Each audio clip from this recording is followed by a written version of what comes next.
Sean would die. I just realized that tonight's show is a Public Enemy song, not a heavy metal or a rock song. And I don't know what I was thinking because I was trying to think of a title of something with Arizona. And for some reason, I had Glenn Campbell's By the Time I Get to Phoenix Phoenix, in yeah. mind. And it's By the Time I Get to Arizona, which is the Public Enemy song. So, hey, the title works, even though we're playing at home.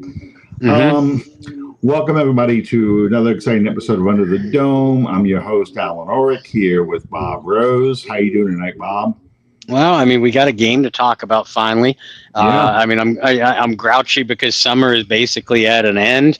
But if there's a saving grace, it's that we get to watch football again. I know. I watch college football all weekend. People were burying Archie Manning after one game, which doesn't bode well for either Spencer Rattler or Tyler Shuck as Saints fans. I know.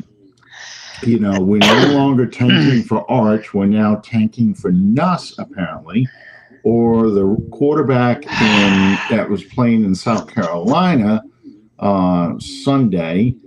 Or is it the quarterback? Who was the other one I saw a lot of people going? Well, they're not taking from Klubnik anymore because he lost LSU. It's week one, guys. Week one. There's a lot of football to be seen, and that brings us to this Sunday: Arizona Cardinals against New Orleans Saints. A new era. Saints, and I'm wearing my old Deuce McAllister gold jersey. Saints supposed to wear the gold jerseys with the black helmets, have gold end zones for the first time in the dome since 78 to 80 seasons. The last time the Saints had a gold end zone period was the Super Bowl. Out there in Miami, and I don't even know the name of that stadium anymore. It used to be the Hard Rock. It was Land Shark. I think when the Saints played in the Super Bowl, it was something else right before when the Saints played the Dolphins, because they changed names mid-season. When the Saints played the Dolphins in 2009 in that stadium, it was called something else. And then you had it's been Joe Robbie. I know it is Joe Robbie, and I still call it that. So, Saints wearing gold jersey, black helmets, representing a new era. What are your expectations for this game? I think it's a winnable game for the Saints. And I know that they looked ugly during preseason, but folks, it's preseason. Coaches aren't trying to win or lose games; they're trying to evaluate an entire 90-man roster. So I take the preseason results literally with a grain of salt, not even a grain of salt, and I'm not as high on the Cardinals, as a lot of people. Not as high on the Seahawks as a lot of people. So I think that these are two winnable games. Within the first 3 weeks of the year, but the focus on the Cardinals, I think it's an interesting matchup, because you look at the Cardinals offense, and they run a lot of different formations, designed to throw a defense off, designed to take advantage of the athleticism of Kyler Murray, which of course has been a problem for the New Orleans Saints defense for what feels like almost 2 decades. And we're going to talk about this on the offensive side too. You have a different defensive coaching staff and Brandon Staley and his assistants, a different philosophy. And we talked about it, you and I talked about it all summer, what appears to be the makings of a more athletic defense. Certainly on the back end and in the secondary, we believe that the linebacking core as a whole is going to be more athletic. And, Brandon Staley likes to run, a 3-4 base, or a lot of 3-4 concepts, to get as many athletes as he can in that back in that second and third level. That's for chase, pursuit, and downhill attacks. So, as you know, Alan, and as we've talked about again for what feels like almost 2 decades of watching Saints football, having problems, it wasn't even that the New Orleans Saints were athletically overmatched against quarterbacks all the time. Just such poor angles, poor discipline, and poor gap control. And with James Conner, the 1,000-yard back, quiet 1,000-yard back for Arizona. The Cardinals offense ranked, let me see, 7th, in rushing production last year. And their yards per carry were 2nd. Now a lot of that is Murray, the quarterback, but Connor had a heck of a year too. So the two things that most worry us about the Saints defense, their ability to contain a mobile quarterback and their ability to stop the run, they're going to be tested right out of the gate. Yeah. Yeah, I was speaking of college football this Saturday, and I was watching Alabama and Florida State, and Alabama looked like the Saints defense.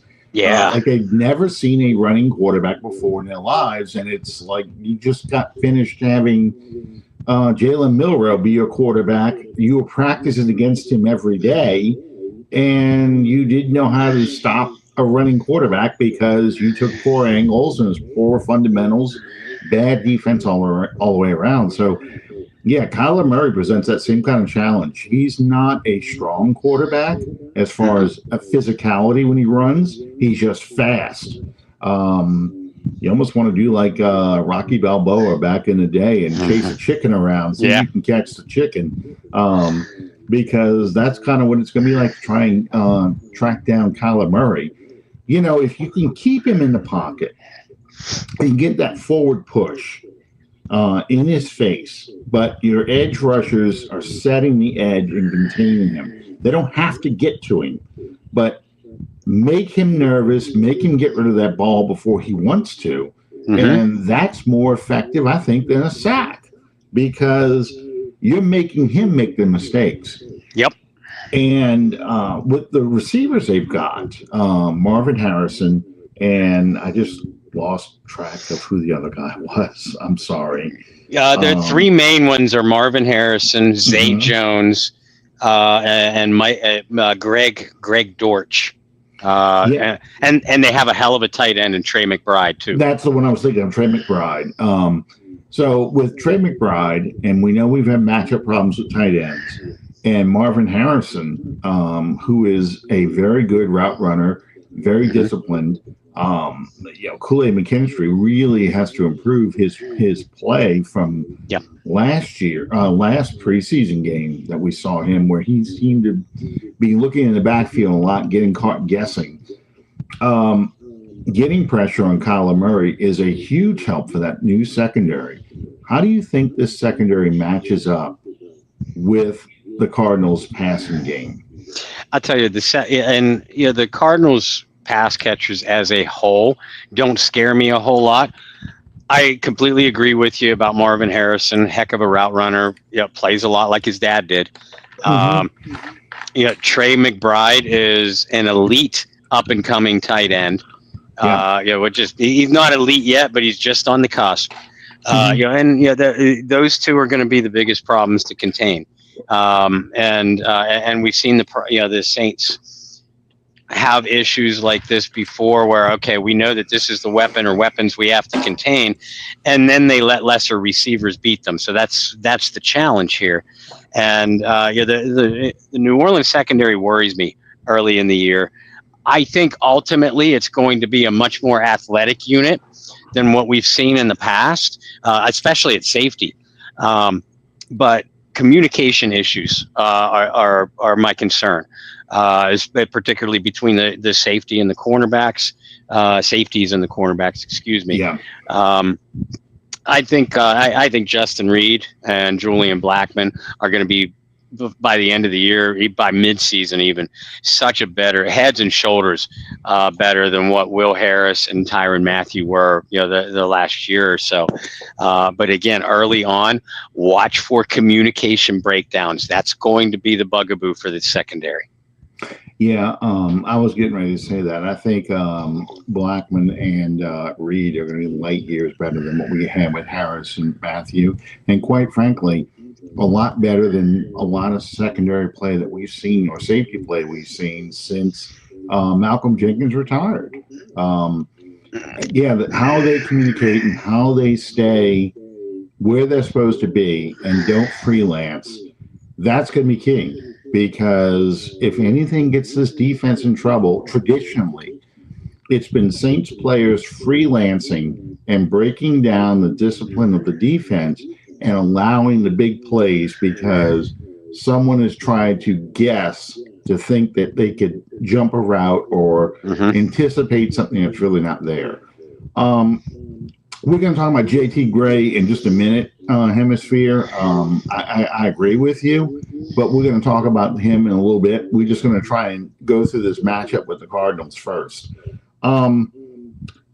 So, to me, what I watched a lot in that last preseason game with Denver, I watched that starting defense, and they did a fantastic job in the beginning when all the starters were out there of shutting down the run and stretching plays when they tried to run the bootlegs and tried to run the stretch plays, doing what is traditionally called the picket fence defense, where everyone stays in their lane and just seals the edge so the running back basically either runs into somebody or runs out of bounds. Connor's strength is more of a downhill, square the shoulders, run you over. I don't think they'll do much stretch running with him. Is there somebody that the Cardinals like to use to kind of be that outside runner to get to the edge and turn the corner on them, or are they really just going to try and square their shoulders up and pound the rock between the tackles with a guy like Connor? Well, Connor and even his primary backup, Trey Benson, they're both the same kind of runner. Between the tackles, north-south. They're outside the tackles guy. Their stretch guy is Kyler Murray. Jonathan Gannon is going to run design quarterback runs for Kyler. Quarterback option, RPOs, quarterback draws, and that's going to test Demario Davis, Pete Werner, and even Granderson, Chase Young, and Cam Jordan, out on the edge. So their edge, their outside the tackles guy runner is Kyler Murray. Well, and I'm glad you brought that up because the Saints released a depth chart today. And it was very interesting to me. On the one side, they've got Carl Granderson and Chase Young, either or. Yeah. And the other side is going to be Cam Jordan. Jordan basically playing the stand-up role, putting his hand in the ground, maybe on running downs, but basically a stand-up pass rusher now.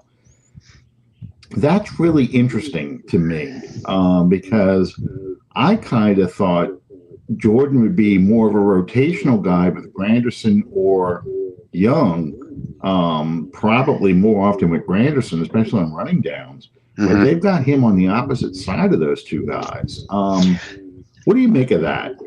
Not much, but I chuckled when I saw the depth chart too. I think there's going to be a lot of mixing and matching by Brandon Staley. A lot of matchup based, rotations. Because we know we know Brian Bresee is going to get a lot of reps. In this defense as a down lineman, you got to have a nose tackle in there, which will be Godshaw or Boyd. Don't forget about Nathan Shepard. He's going to be hand in the dirt guy too. But I'm with you. I expect to see more of Cam Jordan with his hand in the dirt than as a stand-up pass rusher. I think the primary stand-up rushers are going to end up being Granderson and Young, and I think ultimately Cam Jordan ends up being a rotational guy. Now, if Cam, and we all, we've seen it throughout what a 13, 14-year career. Mm-hmm. Cam will get on these roles, not just during a game, but like put a string of 3, 4, 5 weeks where he just looks like the best player, a Reggie White type of dominator. Yeah. And when that happens, you can't take him off the field. You just can't. He makes too many plays. Yeah. But I do think that Cam Jordan and maybe even Demario Davis to a lesser extent are going to have their, to borrow the baseball term, their pitch counts watched. Because if this team winds up being a contender down the stretch, you need these guys as fresh as possible. Now, I know, I know it seems ridiculous talking about a playoff run in September for a team that's predicted by most to be at least double-digit losses. But that's not the way Kellen Moore, Brandon Staley, and the players in that locker room are looking at it. They're looking at it as, again, if we're contenders later in the year, we want our best guys as fresh as possible. And when you're talking about a couple of, I think they're 34 years old? 35 years old. Yeah. DeMario's 35. And, when you're talking about guys like that, and guys that have been traditionally about 80% or more of the defensive snaps, you got to find a way to reduce their pitch count. And having Granderson and Chase on the field at the same time, while Shepard and Bresee are down linemen, that's one way to do it. Yeah, I found it interesting too that Danny Stutzman is the primary backup behind Demario Davis. So if that's the case, if they do take Davis out on some downs or some drives, maybe even to kind of give him a blow, especially if the defense has been on the field a lot, it'll be interesting because they're going to have to work in these young guys anyway. And I'm really looking forward to, I think Godshaw is the starter next to Bresee with Shepard coming in behind him, which I think is a great rotation for those two. And then Rumpf, I think, is the backup to Cam Jordan on the left side. So it's I'm really interested to watch. I'm going to be at the game. And with John Butler, I will be at this game.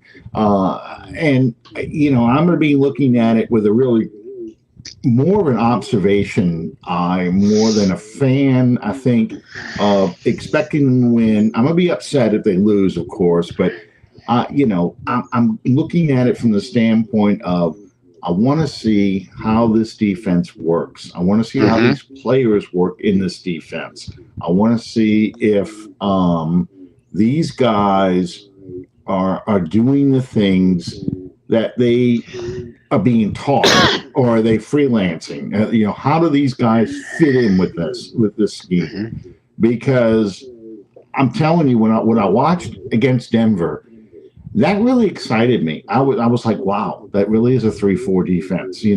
They've got the two ends. One's got his hand in the dirt, and the other's up by the line of scrimmage. So it's really a 5-man front. But it's truly a 3-4 scheme, and the two linebackers, Davis and Werner, were inside. There was nobody like on the weak side covering the tight end. So it was just, I haven't seen that in a long, long time. So it really, it really intrigued me. And granted, it's vanilla defense, and the guys are playing straight zones behind them. And people can look at that Denver game and but the defense sucked in that game. They ran the same defense regardless of personnel every down. They just rotated the people. But it was the same basic defense. Yes, this was the other thing I wanted to talk about too. Remind me to bring this up in a little bit about Dimitrov going to the Saints now, the ex Falcons GM, our third GM on the team, by the way. Not counting Loomis. We have 3 former GMs in there. Thank you for bringing that up, Hemisphere, because I did want to talk about that, and I forgot to put it in the teaser for the show. Okay, so that's probably the matchups to watch for me, is the linebackers versus the Cardinals tight ends and receivers to an extent. Mm-hmm. And Kyler. Yeah, and Kyler. And when they go to the big nickel, is it Ugo Amadi who's going to play, or is this Alante Taylor going to be in there? Because the first practice is tomorrow, so the first injury report comes in. Yeah.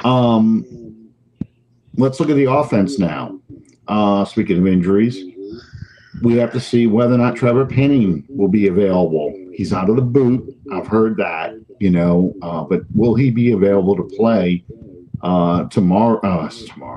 Sunday? And what do you expect out of this Saints offense with Spencer Rattler at the helm? Well, obviously, you, me, everybody that's going to be watching this game, with black and gold colored glasses, are going to be watching and sometimes silently, sometimes loudly critiquing everything that Rattler does. Yeah. I'm going to be watching the offensive line too. Can they establish control of the line of scrimmage? Can they protect the damn quarterback? I know we keep yelling and screaming about the receivers need to get separation. I'm not worried about Olave and Shaheed. I'm frankly anxious to see what roles Vele and Trey Palmer, are going to play. How are these different guys going to be used? How much is Kendre Miller going to be used? And is it going to be in a way that you can move Alvin Kamara around the formation, like Sean Payton liked to do with him 2017 through 19, when he was at his most dangerous. But the matchup up front is going to be the key to any kind of success that the Saints have. Penning or no Penning. You talk about a Cardinals defense that didn't wow the league last year, but played a lot better down the stretch. They finished 14th against the pass, but 20th against the run, with an average of 20. They were 25th in average per carry. They had a respectable 41 sacks. But their leading sacker only had 5, and that was Zaven Collins, the middle linebacker. This offseason, they brought in Josh Sweat, one of my favorite Eagles from last year's squad. Drafted Walter Nolan III at defensive tackle. Already have what feels like an ageless Calais Campbell. They have Buda Baker and Jalen Thompson, a great safety tandem on the back end, and used a first-round draft choice on one of your favorites, the cornerback Will Johnson. So a lot of new faces on this Cardinal defense. I think that's why a lot of people, a lot of prognosticators like them to be competitive in the NFC West. That and the flashiness of quarterback with Kyler Murray and Marvin Harrison. But yeah, I mean, a lot of new faces in key places, for the Cardinals. But whether it was Rattler, whether it was Shuck, that Kellen Moore needs and wants to establish the run. So how are the Saints going to be able to do that? And are they going to be able to establish control of the line of scrimmage early? Everybody, folks, I know you're going to be watching Rattler, and I am too, but the trenches is where you really need to focus. That's where that's going to govern whether the Saints have any success on Sunday or not. Absolutely. To me, I think Kellen Moore is going to come out there early, trying to establish the run. And it's going to be frustrating. It's going to be boring for people, but I think he's really going to try to avoid getting Spencer Rattler in those 2nd and 7, 3rd and 9 situations where it's predictable and they can come after him, and that's where his limitations show. He's not very savvy in the pocket as far as where the pressure is coming from. He doesn't have a good clock in his head to know when to get rid of it, or make hot reads or quick adjustments like that. So the best thing you can do for a quarterback like that is to get a running game going where the whole playbook is open, and he can even run for first downs. He can make the one read and get rid of it. And this is going to be key on Miller. Miller's got to be able to make a lot of yards after contact, and the offensive line, like you said, has to get it so he's not getting his first hit in the backfield. that his first contact may be on the second level at the linebacker. And then that's where you really see the strength of him. Because I think Miller, when healthy, I think Miller is the best inside guy. Yes. And I saw a lot of burst out of I can't believe I just forgot his name. I was getting ready to make him change his number. Devin Neal, yeah. Devin Neal has gone from 4 to not 4. 33 to 23. He is wearing Pierre Thomas's old number, Marshawn Lattimore's old number, last worn by Edwards-Helaire. I think those two guys being able to run between the tackles makes it so Kamara can be that effective player in space. And I cannot imagine, I should say, that they're not going to try and get Kamara into space because, my God, he gets the ball in the open field. He's so dangerous. And I don't think anybody in the Cardinals can tackle him in the open space, honestly, not one-on-one. No, and I'm looking at that linebacking core of Arizona. Akeem Davis Gaither, Zaven Collins, Mac Wilson, Baron Browning. They're all downhill guys. Yeah. They're not athletic, sideline to sideline pursuit. They're not Jonathan Vilmas. They're not Demario Davises. So I think that this is where Alvin Kamara can have a big advantage. Rashid Shaheed on jet sweeps and wide receiver screens. That I'm praying that I was praying we'd see that from Clint Kubiak last year. Yeah. That could be such a big weapon in this game. And again, you do stuff like that. That's going to slow the pass rush when you are in drop back situations, because the defense still has to be aware of that kind of thing. Where's Shaheed? When Taysom Hill is healthy, where's Taysom Hill lining up? You could do that. You could strike that same fear with Rashid Shaheed, and God knows you can do it with Alvin Kamara. Yeah, absolutely. And then for those of you who are freaking out thinking I'm saying, we're going to go back to the 86 Giants or the 90s Giants or something. No, I think that you have to get the running game established to get Rattler out of predictable passing situations so he can launch the bomb when the defense isn't ready for it, when that safety starts cheating up because they're getting 5 yards, 6 yards a carry when they hit the hole because the offensive line is pushing guys off the line of scrimmage and getting to the second level before these running backs are even touched. That's the key. And then that's when the big plays happen. That's when you use your speed of a Brandon Cooks, a Rashid Shaheed, even a Chris Olave. I'm anxious to see how Valet fits in this game plan. He's already kind of penciled in as a third receiver, but he bounces between Cook, depending on the formation. And I think obviously as he gets more and more comfortable, he's going to be your third down guy. He and unfortunately Juwan Johnson.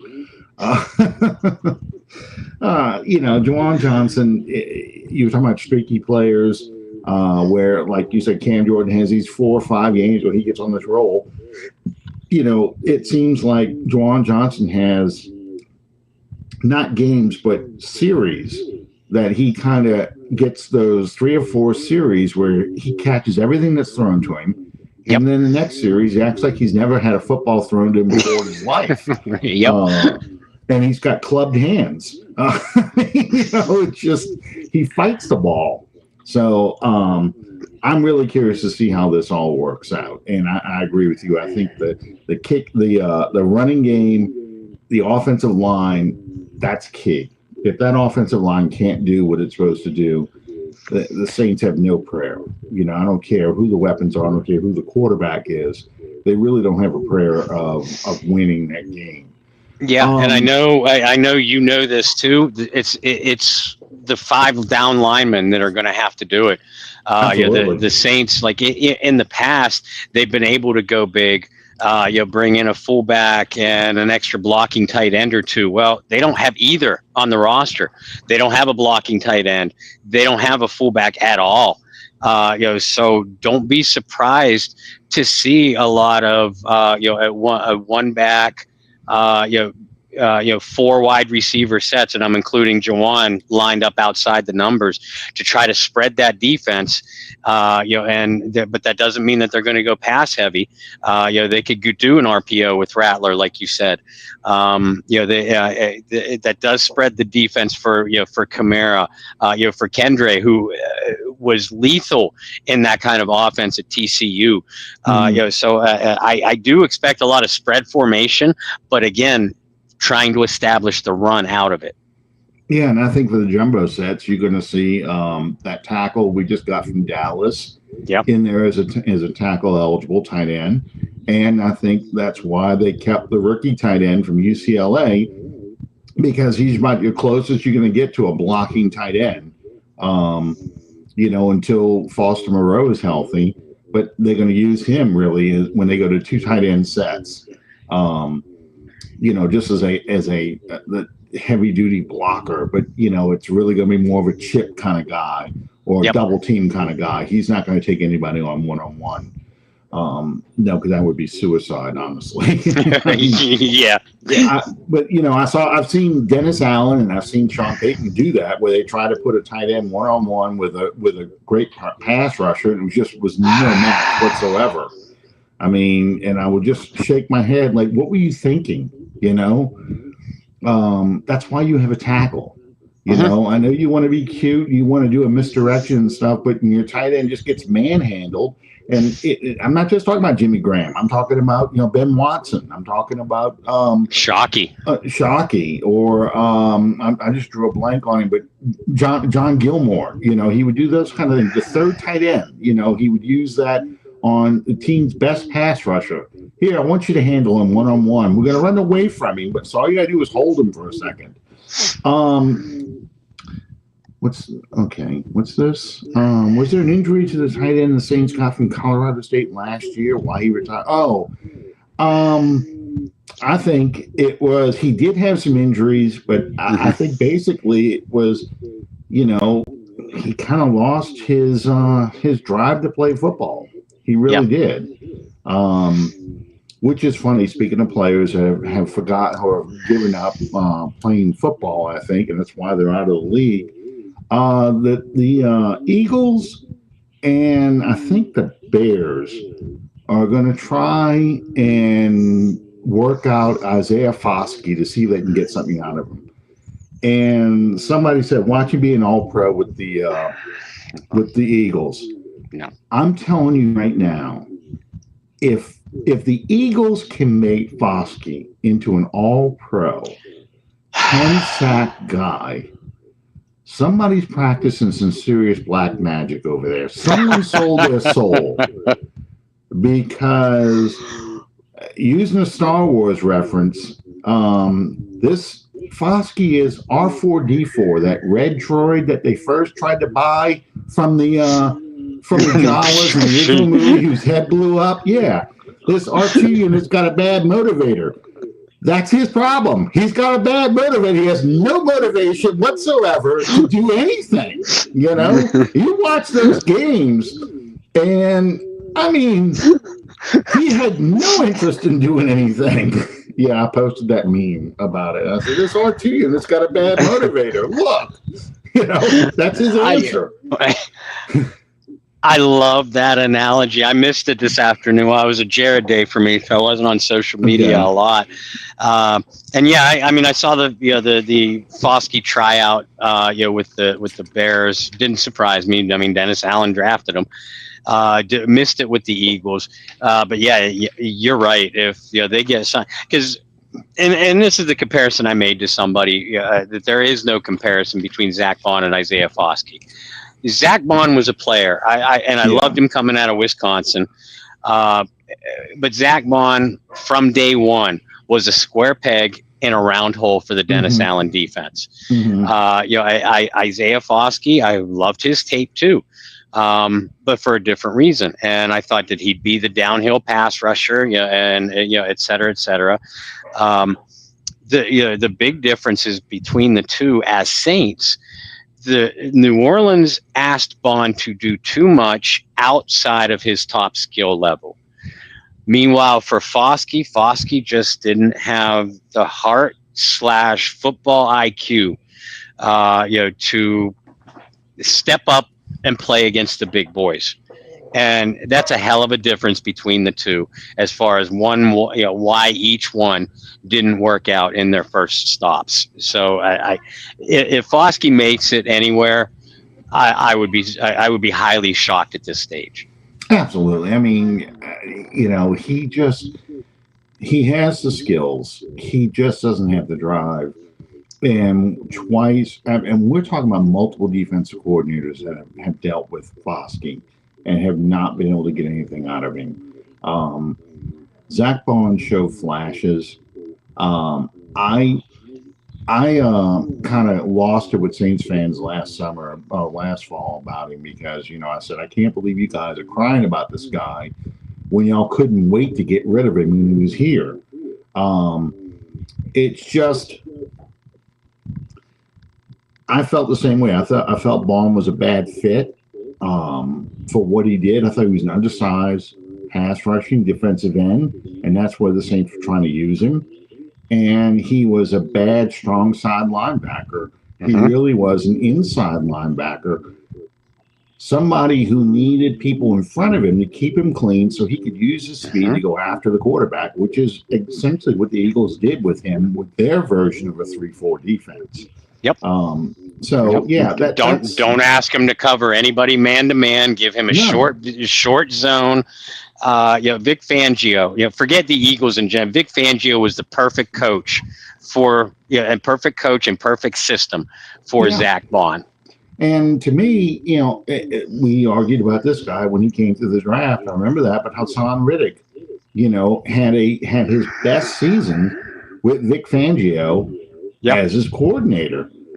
Because he put him in the same positions he was putting Zach Bond last year. People were like, he kind of produced already. This is not that big of a leap. I'm like, I get that. But if you had Hassan Riddick play for the Saints all that time, he would look like Zach Bond. So Anna's asking, well, how did Foskey even get in the NFL? I mean, honestly, you look at his tape. He's got the right size, right arm length. He hits the RAS score, the relative athletic score that the Saints love. He had a production in college. He had 22 sacks in the last 2 seasons at Notre Dame, and this wasn't against Southwest Missouri State, where he would just rack up sacks. No, this was against USC, against Florida State, against, major programs. He was a force. But something happened when he got to the NFL where he just didn't have that hunger, that drive to excel and be the best. And I don't know why. That's something that no one can answer because it's really, here. Do you want it? How bad do you want it? How hungry are you? The great players are players who feel like I've got to prove myself every down that I'm disrespected, that people don't care about me. So they just, I'm going to prove them wrong. I read all, Drew Brees. Anytime you say anything negative about him, he's putting it up on his bulletin board. I remember. I'm going to come out. I'm going to remember what you said about me. So, that's a huge thing.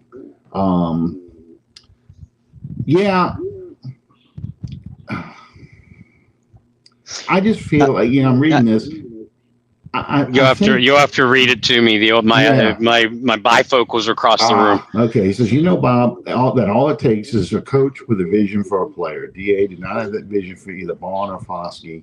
Sometimes the NFL isn't for everyone. I get it. I just feel like for Foskey, with this new defense we had talked about at the beginning of the season, this was the defense that should have been his wake-up call.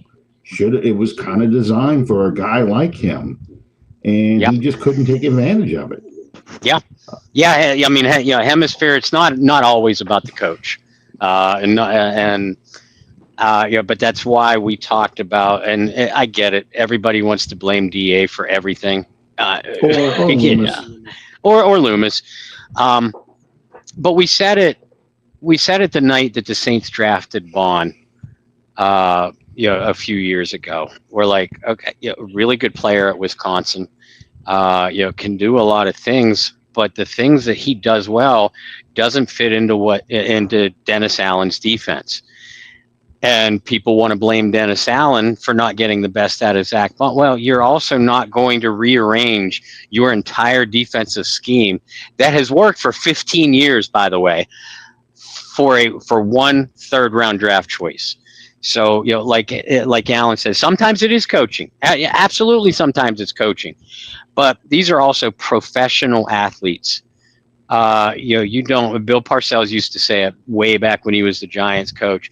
This is the NFL. If you need me to motivate you, you need to get on with your life's work. It comes down on the players. In Foskey's case, he dominated at had dominant moments at Notre Dame.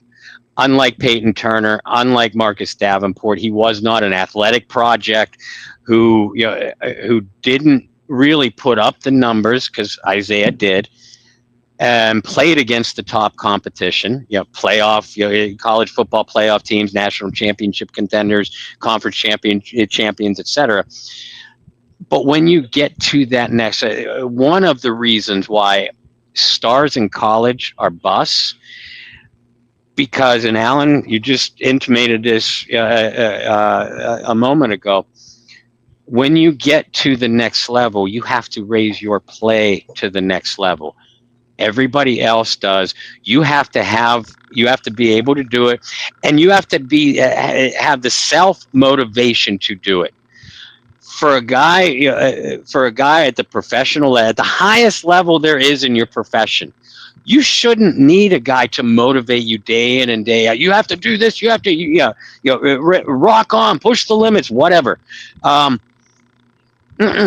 You shouldn't need that. In this case, Isaiah Foskey was a bust because of Isaiah Foskey. Yeah, when Mark Ingram came into the league, and people really didn't like him because he had a hard time adjusting to the speed and making a way or justifying himself being on the team. Because there was a time where people wanted to get rid of him and keep Chris Ivory. And my son came up with this nickname, I think. He used to use it a lot. He became Mark Ingram. He would get angry when he ran. And when he got angry, he dropped the shoulder and became much more of a physical runner, wouldn't go down on the first contact. I noticed he became a much better pass catcher, a much better pass blocker. After Ivory was gone. And he kind of took over that role as the primary ball carrier.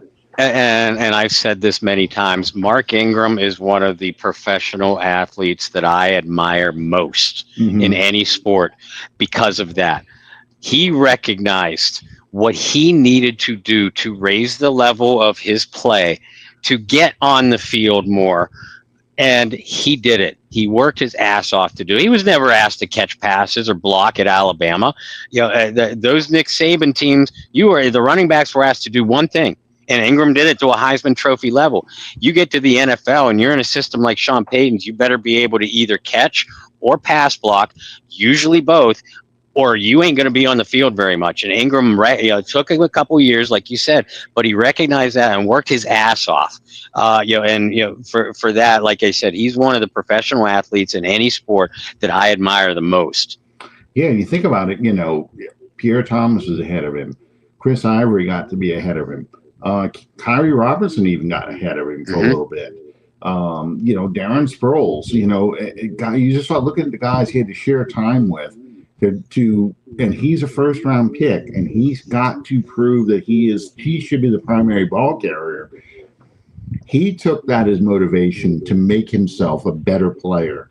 And that's what it really takes to stick in the NFL. You got to find your niche, and you perfect it, and you become necessary in that offense. So when we're talking about we're talking about JT Gray now, but I mean, JT Gray kind of did the same thing. He became a special teams ace because he could never break in the starting lineup as a safety. When he was out there, you think about the Chris Banjos, the Chris Reese, I'm trying to think of the guy. Gleason, yeah. Guys that kind of excelled in special teams, but really were liabilities when they had to play in the secondary. So you come to JT Gray. JT Gray got cut yesterday. It was a shock to a lot of people because here he is. He's an all-pro, Pro Bowl, special teams guy. And people wondering why. Why would you cut him? Why wouldn't you trade him maybe for a 6th-round pick or something? Why did he go out why would he get cut? And I think for this team, and Scott Shanley kind of touched on it, and I thought about it too, and Hemisphere, you brought it up here. Sean Payton made an emphasis towards the end of guys being special team players or just being elite special teams guys because he wanted his special team to be really, really good. And yeah, you're a defensive guy second, but your job on this team is to be a gunner, is to be a special teams player.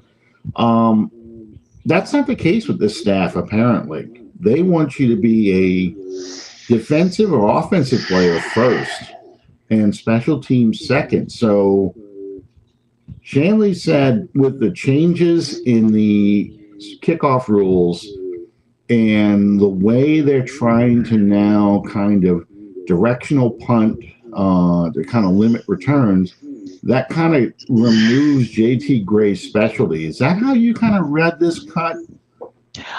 Yeah, it was, and I saw Scott's tweet this afternoon too, and it struck a chord with me because he's 100% right, but I hadn't thought about it that way. I had more or less thought about it as I never once thought that the Saints were going to go into the Arizona game carrying 11 defensive backs, and that's what they had after last Tuesday. I was a little bit surprised that it was JT Gray because JT has just been one of those guys the last 4 or 5 years in particular. After he made the team for the first 2 years, and I was like, what? Why? After the last 3, 4, 5 years, it was just you were just assumed that JT Gray was going to make the team, and you knew why. So I mean, I thought that they might make a move with Wright, Howden, even Amadi, hoping to bring him back to the practice squad. So yeah, it did raise my eyebrow a little bit when JT Gray was cut. I thought initially, okay, maybe the injury is a little bit more severe than we were led to believe, because believe it or not, NFL coaches do that. But then Shanley said what he said, and I'm like, yeah, that makes 1,000% sense. And JT Gray was a heck of a cover, provided great coverage on punts, but he was mainly kickoffs. And with the kickoff rules now, and you have a kicker like Groupie who 90% of the time is just going to drive it through the end zone anyway, the JT Grays and Steve Taskers and Chris Banjos of the world, they're quickly becoming irrelevant.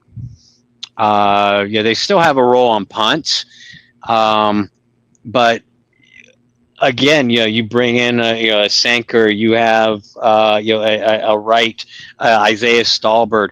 Those guys can do what JT Gray does and contribute to their defense or offense or whatever the case may be.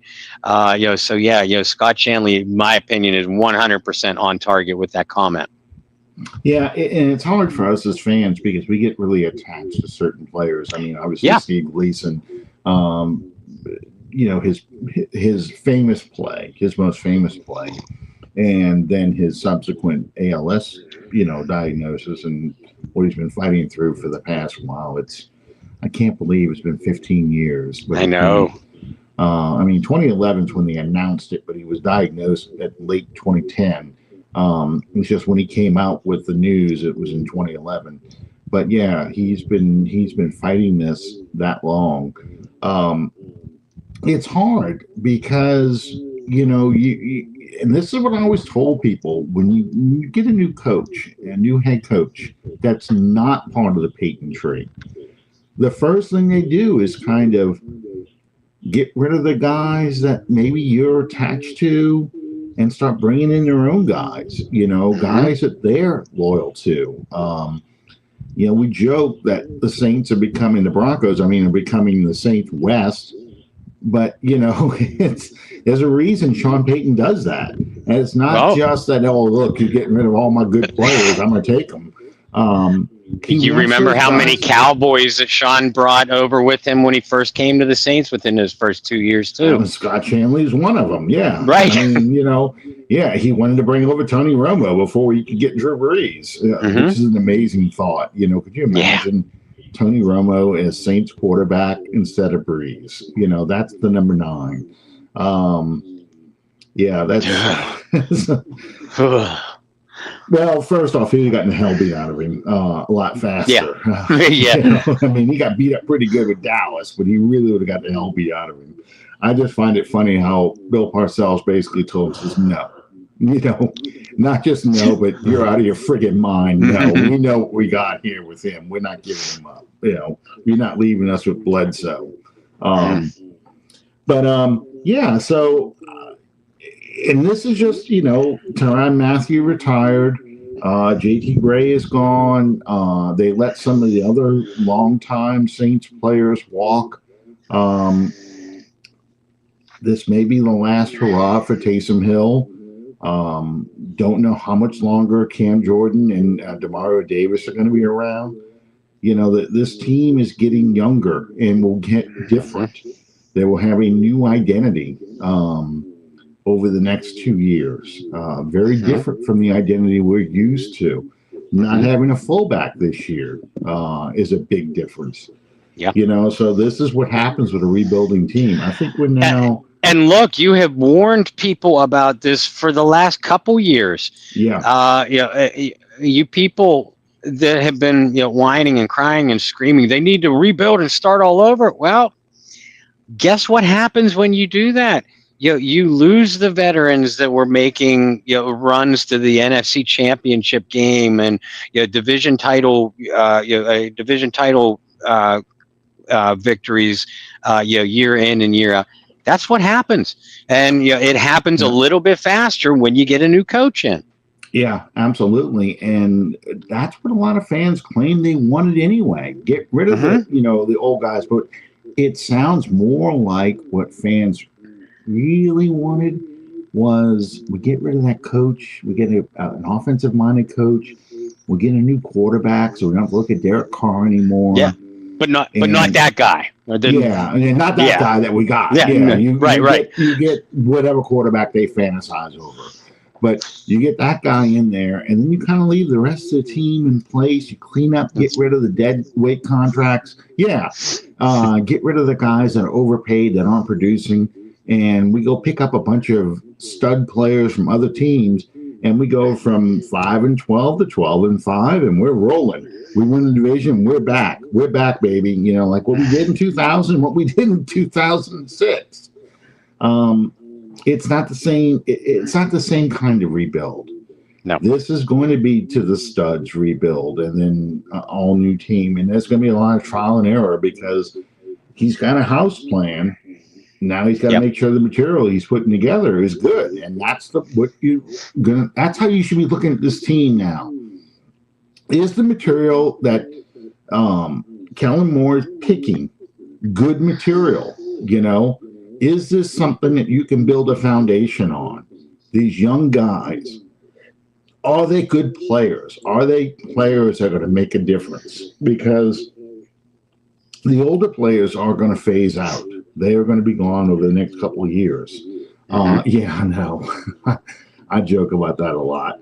But it's been 25 years, really. He said a lot of players have been playing Madden way too long. That's exactly it. And not everybody's Jerry Jones, who gets rid of a player, an elite player for just 2 first-round picks. And, sends him to a team that's already a contender. Yeah, not everybody's like him.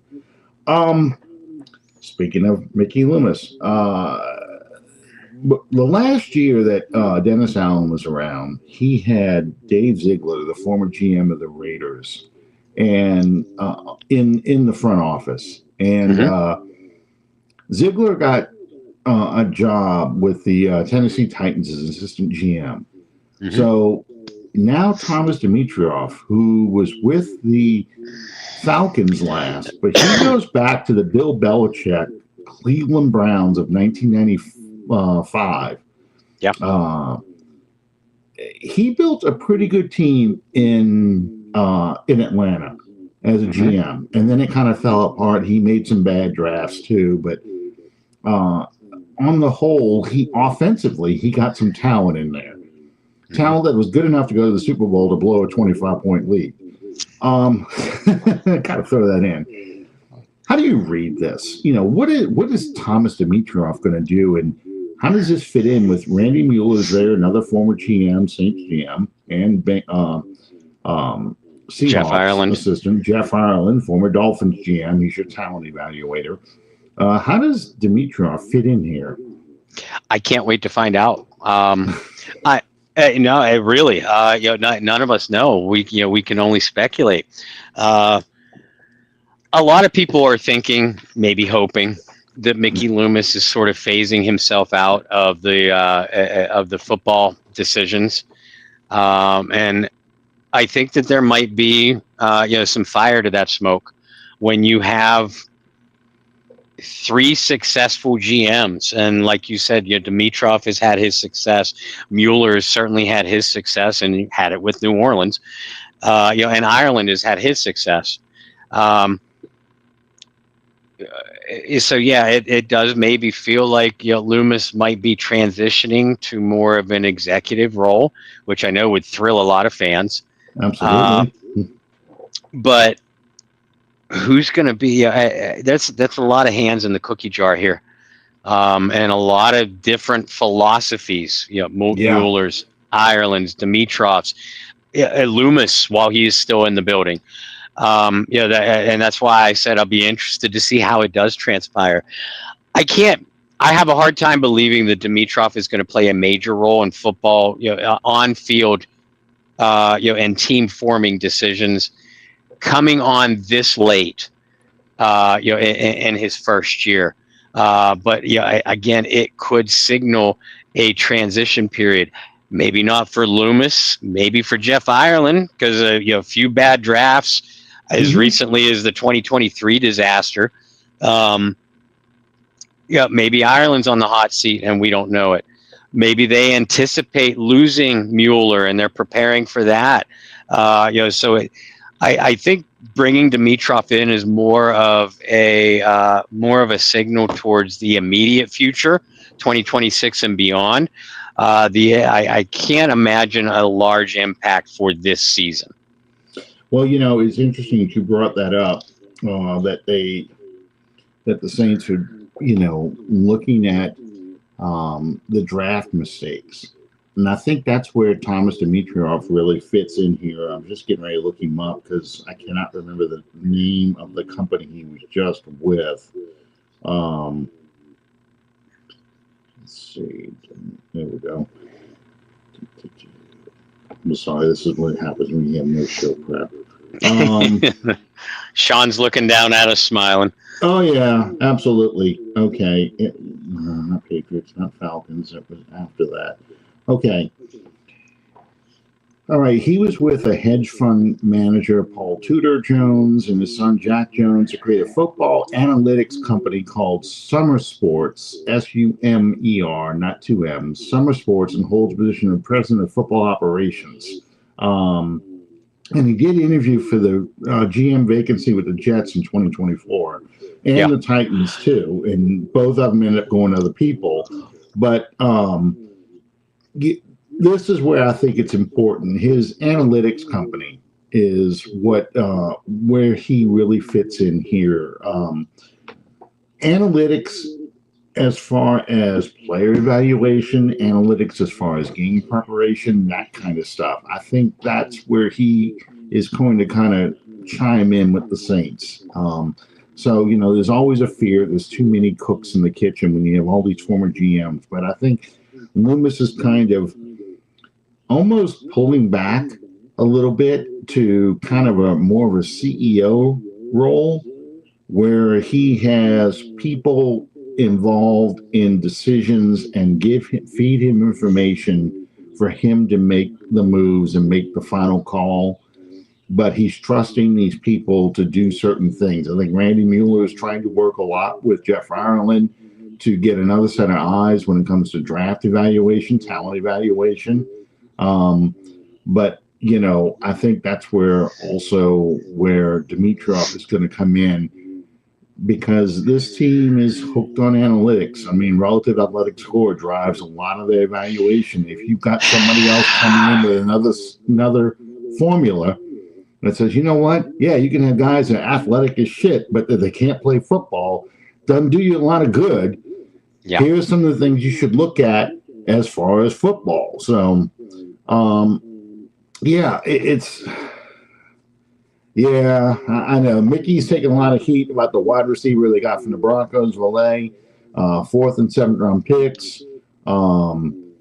After further review, went on a rant after that trade. Well, that guy goes in a rant on everything. Yeah. Rants make clicks. Let me just tell you this. Yeah. An angry guy on social media posting videos gets a lot of people to watch, especially if you're already angry. And I think that's his shtick. That doesn't mean he's not passionate, but trying to calm people down and talk people off the ledge doesn't get you nearly as many clicks as it does a pissed off, ranting lunatic that says a lot of things that people believe already. I don't think this guy was getting cut, contrary to popular belief. And I want to see what this guy looks like playing this year. I'm not expecting a whole heck of a lot of him in these first few weeks. But I think, I've been saying this with the quarterback, I'm going to say this with the team too.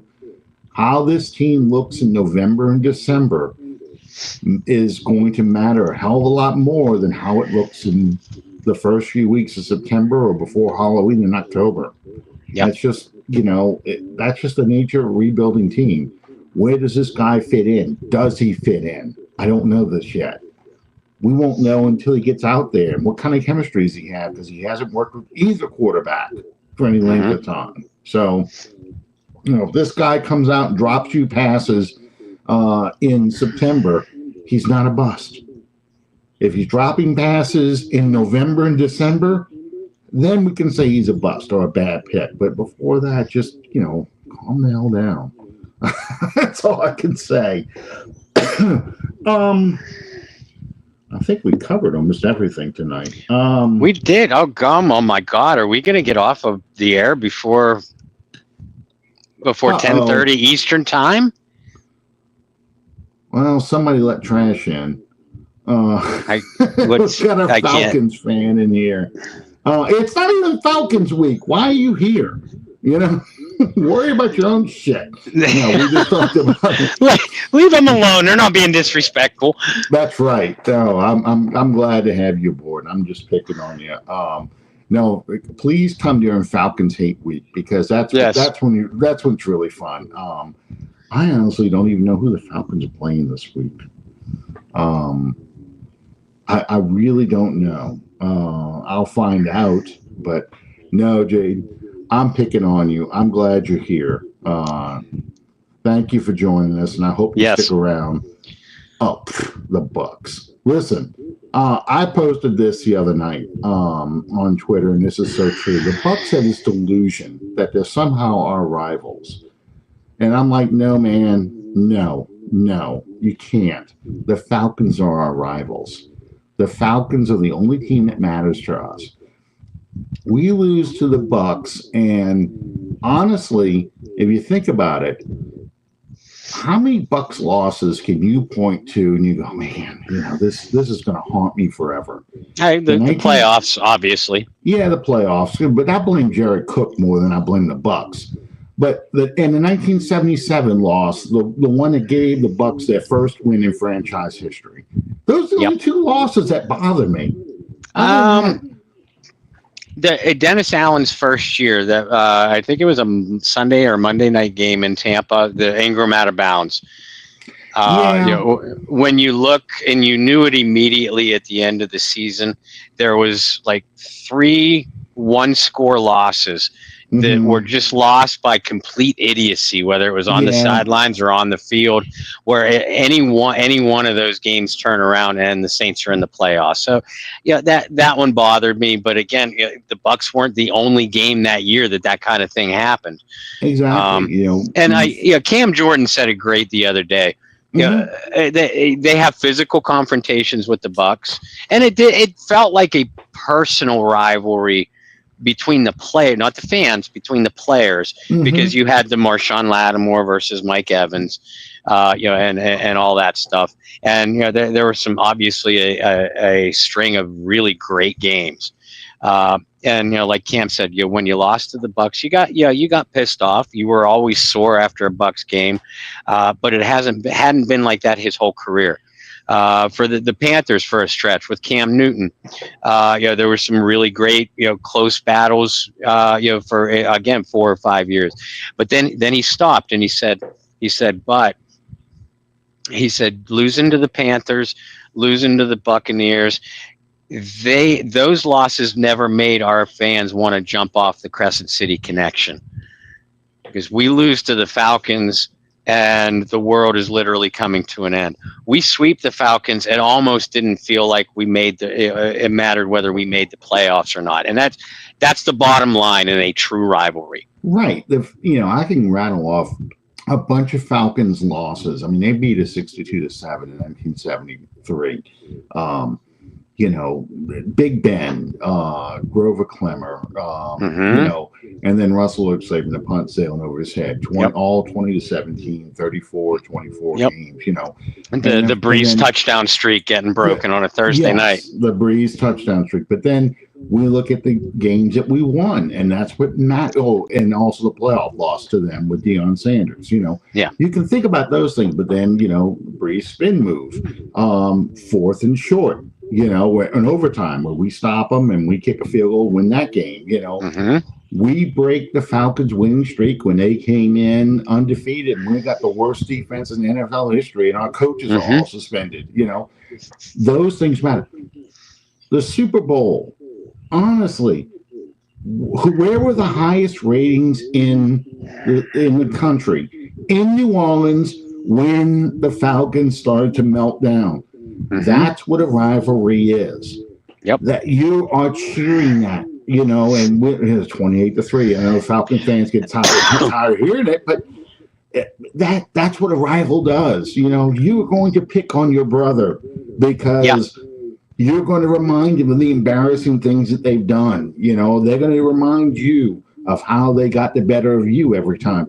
And we've been in the same division going back to the old NFC West days since the AFL-NFL merger in 1970.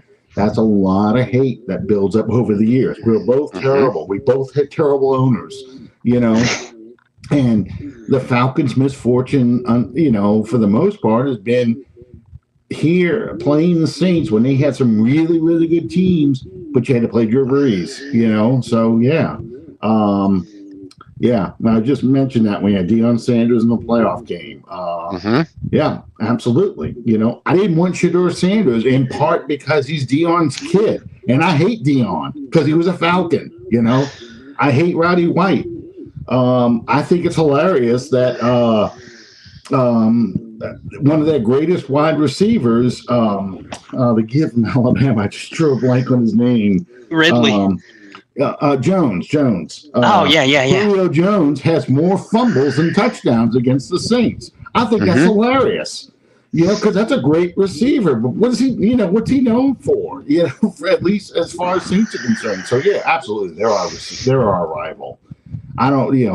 The Bucks are just Go find somebody else. Go pick a rival with Carolina. Why are you coming to us? Go to Carolina. Mess with those clowns. You know, they don't have anybody either. Nobody likes them. You know, and Jackson, they came into the league with Jacksonville. Most times people think Jacksonville's going to be the team that goes to Europe. So anyway, long story short, I'm glad you're here, Jaden. I really am. Please come back for Falcons Hate Week because we love having Falcon fans jump in here. Bob, before we ask about the Bayou Blitz, do you have a prediction for the Saints game? Do you have any idea what the score possibly is? First of all, folks, even if you are a degenerate gambler, I wouldn't touch this game with a 10-foot pole. Oh, no. Because, I mean, this is how wildly unpredictable the Saints could be in this week and throughout most of this season. But as I said at the beginning of the show, I think that this is a very winnable game. Mm-hmm.